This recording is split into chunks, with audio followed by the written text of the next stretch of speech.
ஹாய்ங்க, எல்லாருக்குமே ரொம்ப பிடிச்ச பன்னீர் 65 அது எப்படி செய்யலாம் அப்படிங்கிறத பார்த்துடலாம். ஸோ அதுக்கு வந்துட்டு பன்னீர் இந்த மாதிரி க்யூப்ஸாக கட் பண்ணிக்கோங்க. அதுக்கப்புறமா 65 மசாலா, கொஞ்சம் கரம் மசாலா, அரிசி மாவு, மிளகாத்தூள், அதுக்கப்புறமா கார்ன்ஃப்ளவர். ஸோ இவ்வளோ தான். இப்போ இந்த மசாலாஸ் எல்லாமே உள்ளே சேர்த்திடலாம்.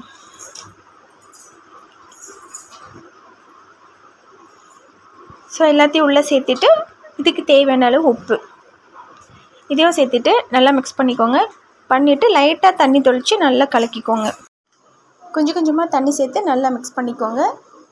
பஜ்ஜி மாவு பதமும் இல்லாமல் ரொம்ப கெட்டியாகவும் இல்லாமல் இந்த ஸ்டேஜில் இருக்கணும். ஸோ அப்போ தான் நம்ம 65 போடும்போது நல்லாயிருக்கும். ஸோ அவ்வளோதான். இப்போ பன்னீர் எல்லாத்தையும் உள்ளே போட்டுட்டு நல்லா மிக்ஸ் பண்ணிக்கோங்க.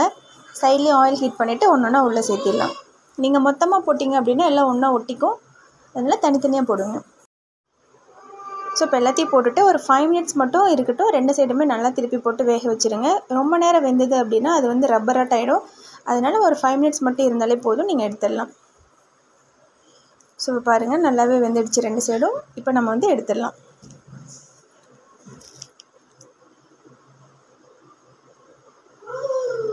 இதே மாதிரி மீதி இருக்க எல்லா பன்னீரையுமே உள்ளே சேர்த்துட்டு நல்லா பொரித்து எடுத்துடலாம். அவ்வளோதான். இதுவுமே 2 சைடு நல்லா வெந்ததுக்கப்புறமா எடுத்துடலாம். ஸ்கூல் விட்டு வர்ற பசங்களுக்கு ஸ்நாக்ஸ்ன்னு கேட்டால் நம்ம இந்த மாதிரி பண்ணி கொடுத்துடலாம். ரொம்பவே சூப்பராக இருக்கும். டக்குன்னு ரெடி பண்ணிடலாம். ஸோ அவ்வளோதான், பன்னீர் 65 ரெடி. நல்லா மொறு மொறுன்னு உள்ளே நல்லா சூயாக சூப்பராக இருக்கும். நீங்களும் ஒரு வாட்டி ட்ரை பண்ணி பாருங்கள். தேங்க்யூ.